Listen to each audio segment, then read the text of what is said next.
Good morning. Our hand today is going to be Ace Queen. In this hand, we have an early position player opens the 4. It seems like it's a kind of a large size.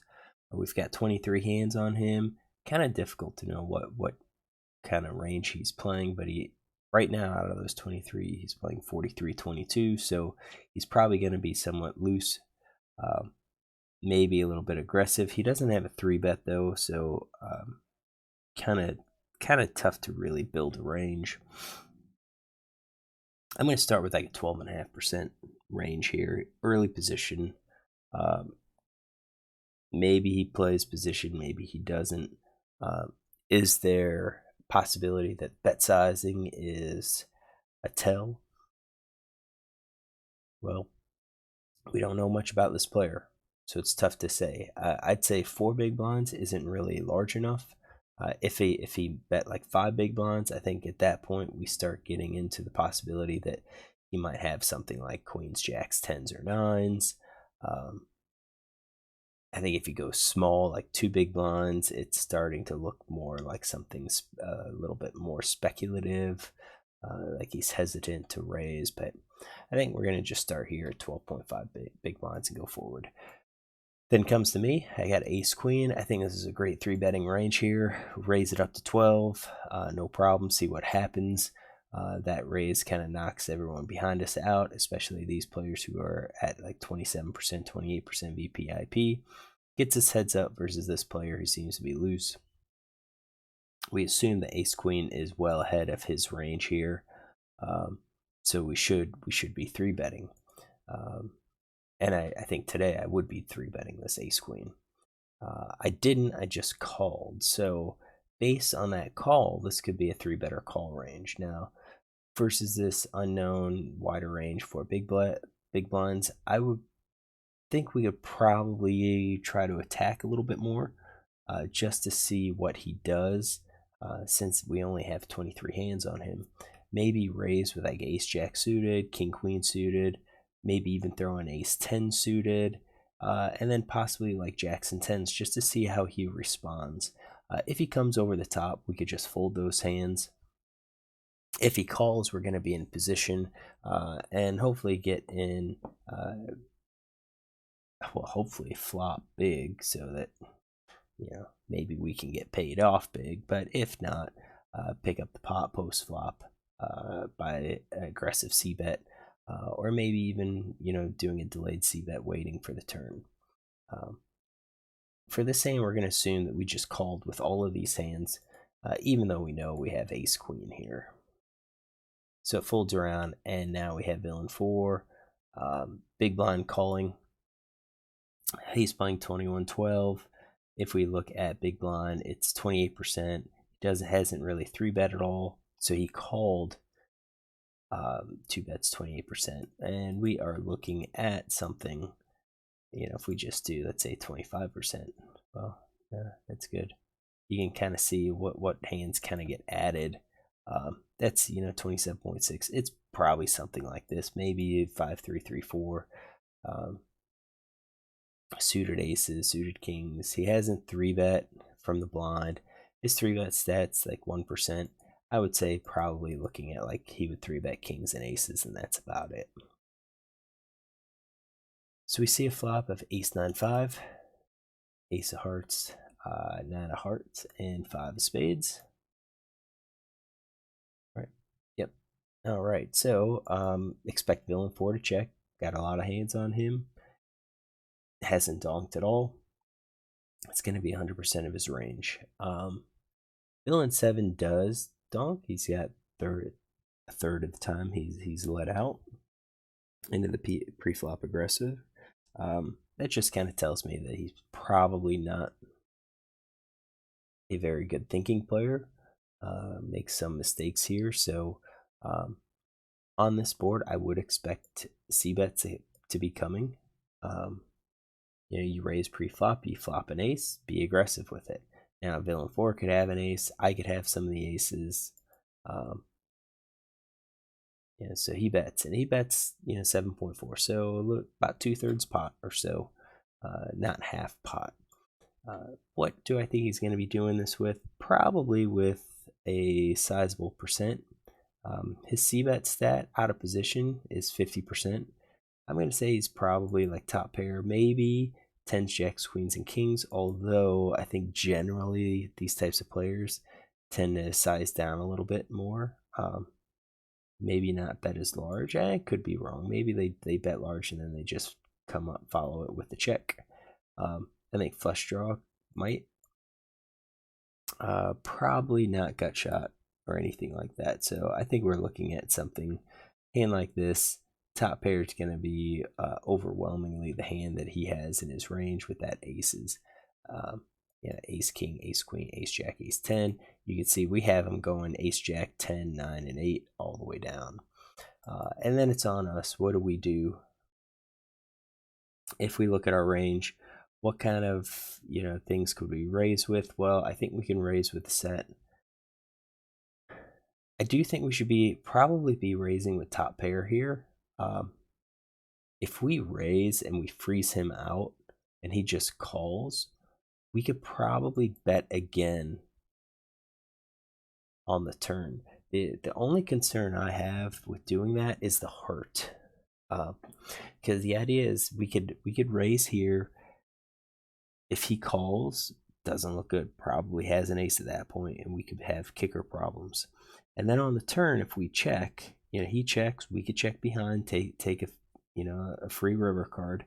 If it's a non-heart, he may think that we're on the flush draw and lead out, pop to try to get us to fold. Why you would get us to fold? It's how players play. I mean, we've got top pair with an okay kicker. I think if they have top pair good kicker, I think they waste that pot size bet. Although he may read us for having some sort of under pair and they're trying to go for max payoff. That's entirely possible.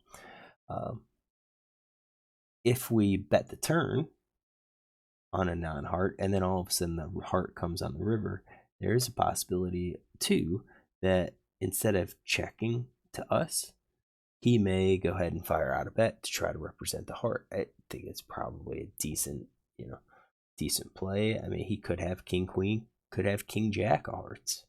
I'm not sure if he would play it this way, if he would bet 7.4. I mean, again, it just kind of comes down to the player. I'm going to say he has the heart flush, the flush draw here. I'm going to say he has it, or at least could possibly have it. So what's our play? Should we just call? Should we raise? Raising might make the hand a little bit trickier if he ends up raising into us. If we raise here and then he 3-bets us, I think we can have an easy fold. I think that's the bonus. If we raise, we can force out villain 4. Villain 4 still has his wide range. Are we necessarily concerned about the big blind here? Not really. He's got a lot of hands, so he's probably just going to be folding here. So, going back to my hand, if we're going to raise the sets,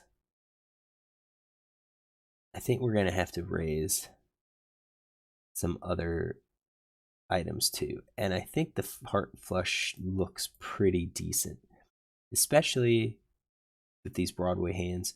We have the possibility of backdoor straights filling as well. Getting improvement on a king, queen, jack, or 10. All of those hands could possibly improve us. On the hearts, of course, they improve us, but on the non-hearts, those Broadway cards give us a possibility of picking up a gut shot or an open ender. So let's check out combos. So 3 combos for sets, 4 combos for flush draw. That might be about it for our raises. So maybe if that's all that we raise, I think that's pretty good, about 50-50. That means we could call then with maybe top pair, pocket pair less than the top card. We're kind of seeing if he's going to continue. If he fires a turn, I think we could just fold those. and say he probably has the aces. 2-card backdoor flush draws probably also that we're coming in with, just kind of as a call.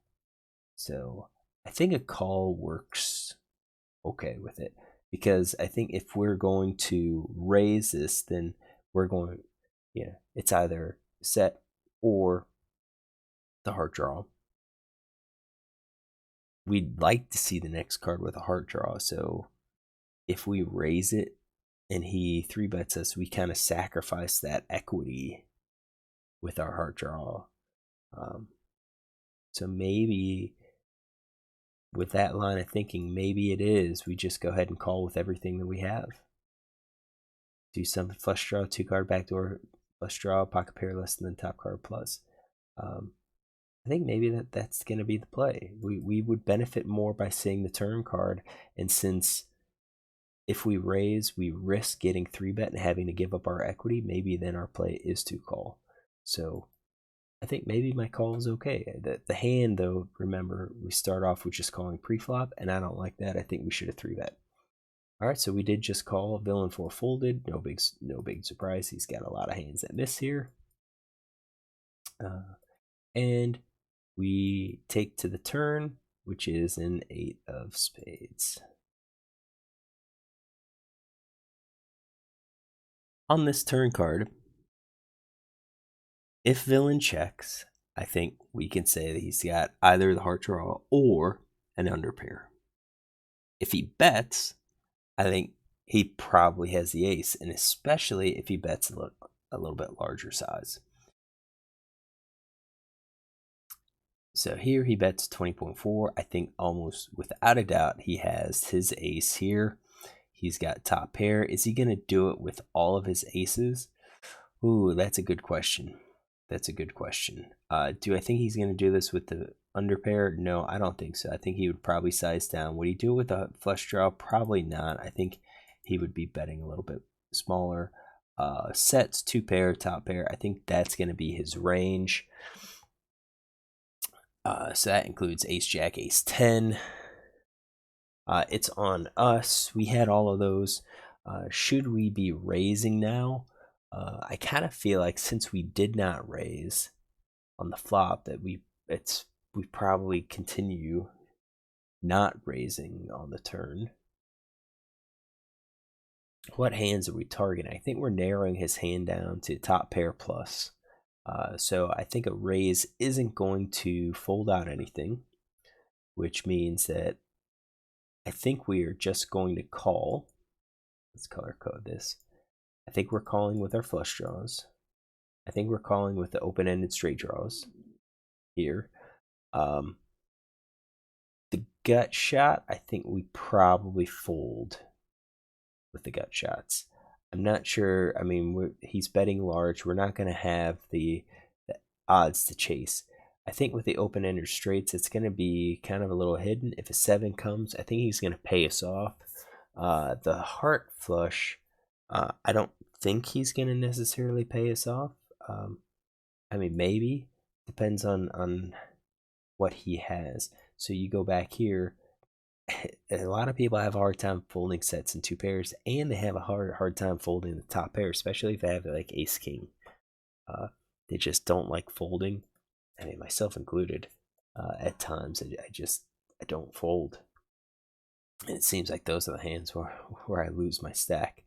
So, we're looking at calling 34.48%, and then the question becomes, what other hands do we call to offset those? I don't think we can call with pocket pair less than the top card. Jacks and 10s, I think Villain's demonstrating he can beat that. What about top pair? I think ace 10, ace jack, I think that's at the very bottom. I think at this point we might be able just to kind of fold those. And if we fold those, you're looking at most of our hands are draws. So, what hands do we keep? Well, we still have some top pair hands. So we would still have ace jack, ace 10 of spades in our range. So we do have some of those top pair. Okay, kicker. And so that's not all. Yeah, that's not all of that 34.48%. Yeah, it's a flush. Yeah, it's flush and straight draws, but some of them, well, at least 2 combos of that. Let's see here. So there's 10 combos. 2 of those combos are top pair.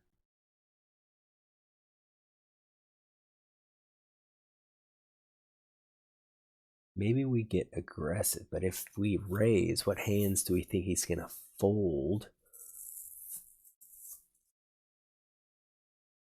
Maybe we do raise.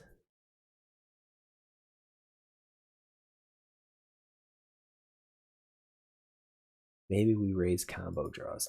I think maybe that's what we're going to be doing. I think we have the possibility of folding top pair, ace jack, ace 10. No reason for us to do that. So we raise here with a set, and then we raise with ace jack, ace 10 spade. So the spade draw, we've got top pair with OK kicker with our flush draw. And I think our open ender, jack 10. And so that's on the turn. And we would do jack 10 a heart, jack 10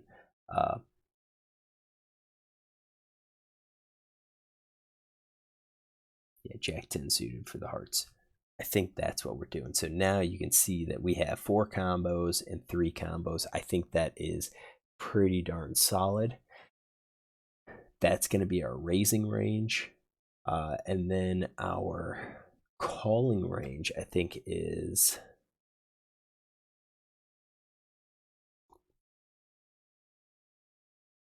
Let's get these. Our calling range isn't going to be all of our top pair. Ace jack. I think we're going to have maybe like king jack, queen jack. Oops. Let's change those.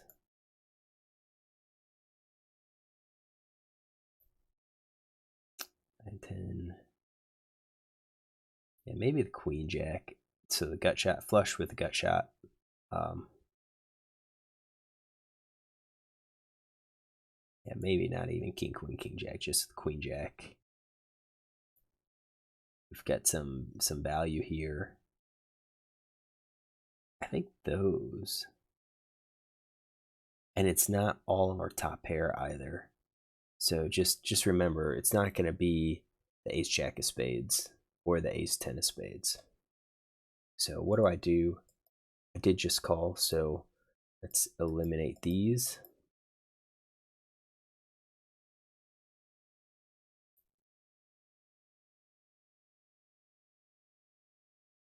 Get rid of those.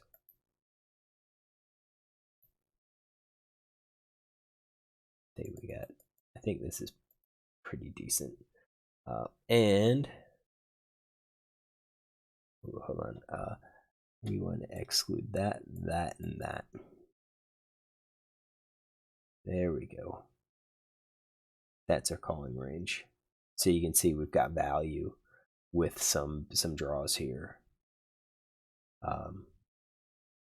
So we could still have a flush if it gets there. We still have top pair. Although I still don't necessarily like this because I think we're going to be behind with our top pair. So 2 hearts actually helps us because that hits hands that we would have called with. Now, villain had been betting larger, kind of like on the 2/3 pot type sizing, and now he goes less than half pot. Go back, pot was 68, 72.6. He could have easily just shoved here. I think this is demonstrating that he does not have the flush draw. He's probably scared of it. So that probably gives me top pair, 2 pair sets. Oops, get that. Yep, sets 2 pair, top pair. Didn't think he had the heart. He's scared of that. If I raise, could I get him to fold any of this? Unknown player, 23 hands. Definitely, I think we raise with our flush draws or with our made flushes. I think we're going to get paid. For possibility, if we think the possibility is that we're going to get paid, then we should be raising that. I don't think we should be raising the top pair, which means that I think our Queen Jack is just going to be used as our bluff. So it'd be about 1-1. Maybe if you too much, maybe we don't always do it, but I think that's our raising range. What about our calling range? This calling range is going to be suspicious. I don't think I'm going to be good here. He's fired 3 times. I think we can probably just fold. I think we should just fold. I didn't. I believe I called here. So that allows us to see the hand, and I'm not really good at with ace queen. I mean, even with ace 10 and ace jack, when we look at his ranges with ace 10 and ace jack, the only aces that we really kind of beat are the ace 8, ace 9, and some of the ace 10s. We split with ace jack or some of the ace 10s, and we lose to all these other hands. So you can see that he's got 50 combos. We're beating. I mean, we're solidly beating 5 of those. We've got 6 total that we could, depending on what our hand is, could be splitting. But then all the rest beat us. Oh, not 6. We also have those 9 offsuits. I think it's probably just best to fold. I think we're just behind. So what about ace queen? It's a little bit better. We beat a few more hands, but he's got sets, 2 pair, and all of these top pairs. And if we just take it out, if we say he's going to be able to bet with ace king, ace queen, ace jack, all of those, we're dealing with 35 combos total. So you can see, he's got his 2 pair, ace 9. Oh, geez, yeah. He's got 2 pair with ace 9. Yeah, this just isn't looking good at all. Yeah, we should probably just fold even with ace queen. I think ace queen's kind of the mix because we do have those 12 combos that we split with, which aren't, I mean, there's fewer than that because we block ace. We block an ace when we block a queen. I think ace king is a call. Ace queen is probably, somewhat call, somewhat fold. Probably closer to a fold since he's fired 3 times. So I called. I'm not going to be surprised to see ace king. At best, I'm hoping for a split with versus ace queen, and he shows ace king. I did take note. So this was the hand note that I took after the hand. It said could really only have ace king. I think that's true based on how he played it. I think once he downsized, he's scared of that heart draw. Could we have gotten him to fold? Probably not. This is a 5 NL game. I don't think a lot of players fold on the river, especially when they have top pair, top kicker. So I think we paid off. We should have folded. I think we should have 3-bet pre-flop, though. Does that change the hand? Yeah, if we 3-bet and he comes over the top, I think we can fold. He's demonstrating just great strength at that point. If he calls, we flop the ace. He checks. I think we bet and he calls, and then we could just be done with the hand. I think at that point he's got the ace. We check the turn, and he probably bets small. We may have only lost. We probably save ourselves a little bit taking that line, but it's one of those. If we bet the flop and then he comes over the top and raises us on the flop, we can get rid of our ace queen. I think he's demonstrating he's got top pair, good kicker, and ace queen is going to be rough. All right, so hopefully you enjoy this. This was a longer one. A lot of things going on in this hand. If you like this one, look tomorrow for another.